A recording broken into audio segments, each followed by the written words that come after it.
Hello everyone, and welcome to our episode of Player One Start. Today we have kind of a unique topic, because I don't know about you guys, but it has been a long time since I've purchased a brand new game for the Nintendo Entertainment System. Well, that's right, thanks to a Kickstarter campaign that I backed and it got fully funded, I was actually able to order and receive a brand new game for the Nintendo Entertainment System. I actually first heard about this game when I was researching how graphics work on the Nintendo Entertainment System for my Ultimate NES review. And I thought, this is perfect, if I order this game, I can show how they made the graphics and show the game off in my video. And I figured by the time I got that review done, this game would be out and I could review it. Fast forwarding 1 year later, I was actually able to get this game in the mail. Before I dive into the history of this game, if you haven't done so yet, please remember to click on that subscribe button and the bell icon to be notified when I make future posts. But now that we got that out of the way, let's go ahead and dive into the history of this game before going into the gameplay.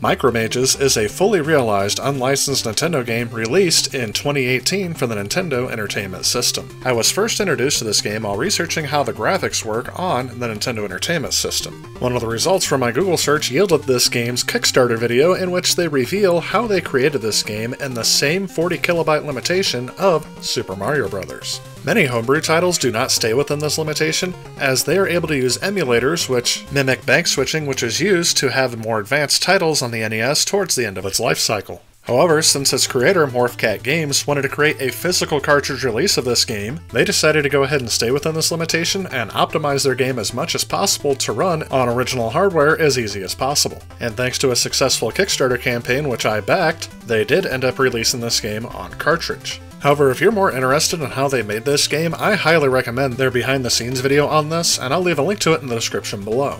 In that video, they talk about the NES's hardware limitations and how they were able to overcome them by optimizing their graphics and code to fit within the same 40 kilobytes NES games were originally limited to. Though the Kickstarter launched in late 2018, the game actually did not start shipping until around May of 2019. At around that same time, this game was released on Steam. Since I was a backer of the Kickstarter, I was able to get a game download code of this included with my backing. I did play and complete the first level, however, I didn't want to go too far through it, as I wanted my first playthrough to be on the original hardware. A few months later, this package arrived in the mail. This is my first time ordering a homebrew title through Kickstarter, and so far I can say I'm actually happy with what they included in the package. First, I'm greeted with a couple of magnets that showcase some of the artwork from the game, and the game itself is actually wrapped in this very nice cloth bag they have here, and I gotta tell you, the way that this is packaged makes a very nice reveal of the actual game. Almost magical in a sense. The first thing I notice about the box is that in terms of dimensions and size, this is almost exactly how the Nintendo Entertainment System games were packaged. The artwork on all the sides are very well done and professionally printed. I like how they even included a parody of the NES official license seal, including the game company logo where the Nintendo logo should have been. The back of the box even has game screenshots that are done in a similar style as to what they would have looked like in the mid-1980s, although this doesn't look like that they took a camera up to a CRT to make these screenshots. Before we open up the game, I'm going to go ahead and take a look at this bag that also came with the game, and I gotta tell you, this is actually very well done. I like how they put a lot of the sprites and artwork on one side of this bag. The material used here is not of the greatest quality, but it's not really that bad either. Turning our attention back to the game, let's go ahead and get this opened up, and oh yeah, it has been ages since I have seen a Nintendo Entertainment System game inside of the box like this. And yes, I was even surprised to see it even has a styrofoam block at the bottom to prop the game up to the top. It also came with a fully color-printed instruction booklet, and this is done exactly in the same style as Nintendo games would have been back in the day too. The artwork in this thing is fantastic, and the detail they put into the controls, the story, and all of the descriptions in here are done very well. I won't go through it page by page, because if you do order this game, I want it to be as much of a surprise as it was to me, but rest assured I actually spent about 5 minutes just going through the manual before I went any further with my unboxing. But I'm going to go ahead and skip ahead so you don't have to see me do that. And now let's go ahead and take a good look at that cartridge. And yes, this plastic bag over the game is definitely authentic to how these games usually were shipped. After we remove the dust cover sleeve, you are able to see the entire artwork of the cartridge, and I have to say, this is very well done. Everything about this cartridge is true to the original design of North American NES games, and I am just thrilled beyond belief how far they went to make this feel like I was opening a brand new game back in 1989. But of course, curiosity got the better of me, and I just wanted to see how the cartridge actually looks inside.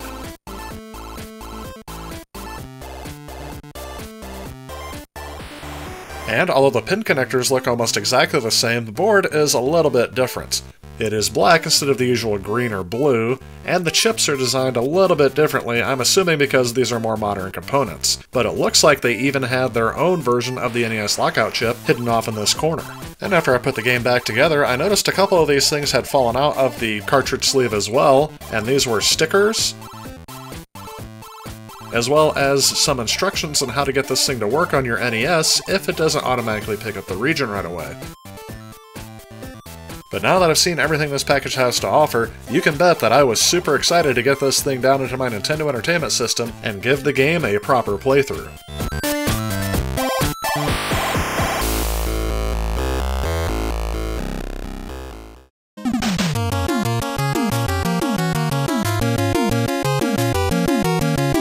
I decided to go ahead and use my childhood NES to go ahead and try out this game for the first time.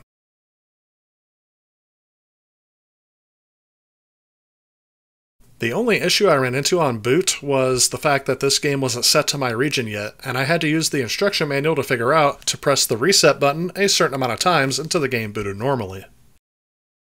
So the game starts up with a brief story, and as described in the manual, pretty much you are a member of 4 mages that are tasked with keeping a princess safe. However, one day the blue mage forgets to lock the door, and when everyone came back, the princess was gone. The 4 mages, without hesitating, decide to teleport to the Demon Fortress to rescue the princess. At the title screen here, you get a couple of options. You're able to choose how many players you have, and enter a password if you're continuing where you left off. Otherwise, it throws you directly into the game. Your initial controls are to use the directional pads to move around, B to shoot, and A to jump or wall jump. Once you start making your way up the screen, at a certain point the screen will start automatically scrolling. Otherwise, you just start making your way towards the top of the screen, taking out enemies and breaking boxes to earn power-ups and gems. And aside from that, the gameplay is actually pretty self-explanatory from here. At certain spots in the level, there are flags you can hit to earn a checkpoint to resume if you die. However, if you run out of lives before beating a stage, you'll be returned to the very beginning of the first level of the stage. Overall, the game controls very well, and I really like the addition of the wall jump. I also appreciate some of the power-ups later on in the game, such as the seagull moves, where you can hover in midair for a while, making it easier to traverse gaps.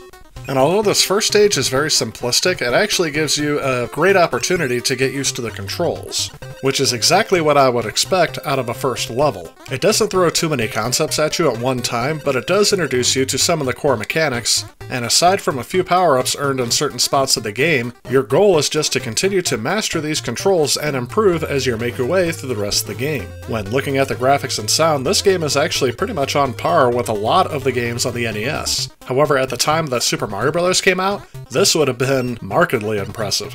But overall, I think that the art direction of this game is very well done and well executed here on the NES. I almost have to remind myself that this game is made only using 40 kilobytes, which, as the creators of this game say, is only enough to hold about 2 seconds of a modern MP3 music file. But anyway, at the top of the stage you can go through the exit and the level ends. You are then given a brief glimpse at a screen that shows your score, lives, and a password if you've gotten one yet. In Level 2, you are immediately introduced to a new platforming concept, which are trampolines. That is shortly before you encounter a brand new enemy. This is actually another telltale sign of how good the game design on this game actually is. Each level in this game seems to introduce just a little something new to keep challenging you. And later on in this level, you're introduced to the feather power-up, which is actually called the seagull power-up, and this is the one that allows you to float in midair for a little while. However, as I found out a bit later on in this stage, you can actually lose your power-up by taking a hit. Taking another hit makes you lose a life. Moving forward a little bit, we are at the end of the second level, and passing through the exit reveals that we are going to start Tower 1-3. And here's the first time that the music actually makes a change. This indicates that you are actually in a boss level. When you make it to the top of this stage, instead of having an exit, you have a checkpoint before moving on to the first stage boss. And even though I found this first boss fight to be a little bit easy, it actually wasn't too bad considering where I'm at in this game. Basically, you just have to dodge this enemy's attacks, while avoiding being sucked up into the sky and losing a life. It is worthy of note that if I die in this stage too many times and run out of lives, I will be sent back to the very beginning of the game. However, if I beat this stage, I'll be given a password to continue, and that's what happened in my first playthrough of this game. However, my original NES was not being too cooperative. As you can see here, I started getting some glitches on the screen. This has happened with some of the other games in my collection as well, so I'm assuming I may have to clean up the pin connector on this again before I can continue using it.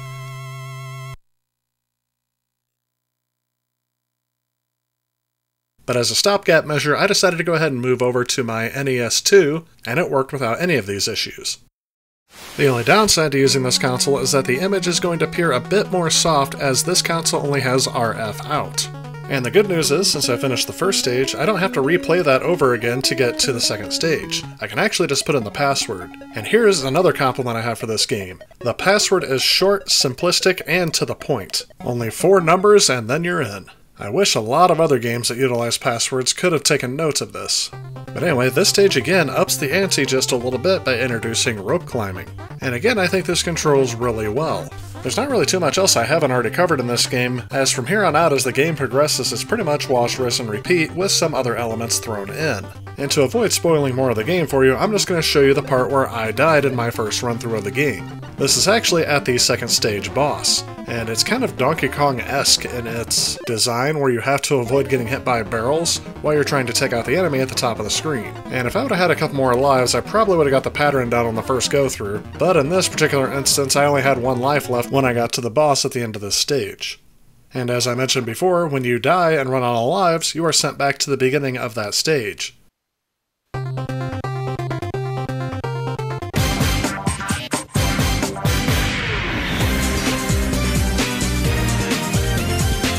Alright, so what are my thoughts on Micro Mages for the Nintendo Entertainment System? First, I believe this game was very well done. It feels like a well-polished title that was released in the early parts of the Nintendo Entertainment System's life cycle. But not only that, the gameplay features, especially that wall jump, is a feature that I wouldn't see until years later in other games, and it's something that I think would have been more advanced on the Nintendo Entertainment System had this come out at the time of Super Mario Bros. In terms of graphics, I think that the overall theme is done very well. The color palettes are a nice choice, everything looks appealing to the eye, and the characters are designed really well.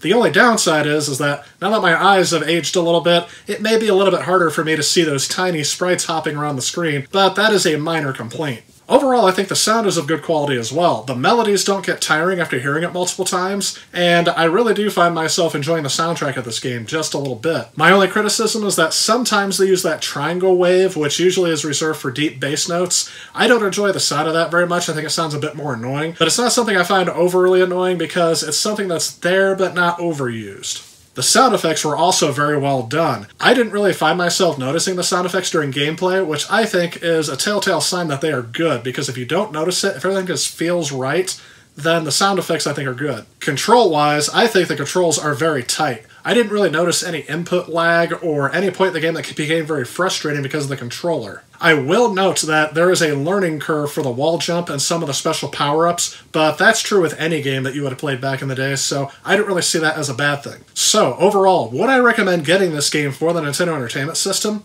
I think if you're a collector and you grew up with this system, it's a hands down. You have to have this game. I think it is one of those better titles out there, and it would be a great addition to anyone's collection. The only thing I was not able to showcase in this review that I really want to try out is the 4-player option, and that is something that is incredibly lacking on the Nintendo Entertainment System. So if you have the 4-score or the wireless satellite controller hookup, then this would be a game that you would definitely want to have for that, and I think it would be incredibly fun, although I haven't yet tried that out yet, so I can't really say for sure. But what if you don't have an NES, don't want to collect the NES, you just want to play this game because it looks fun?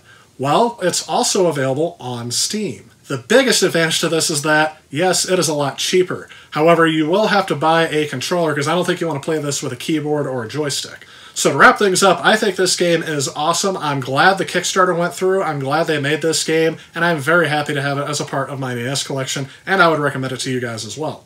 Well, that about wraps it up for this video. Remember, if you like what you see, please hit that like and subscribe button, share with a friend.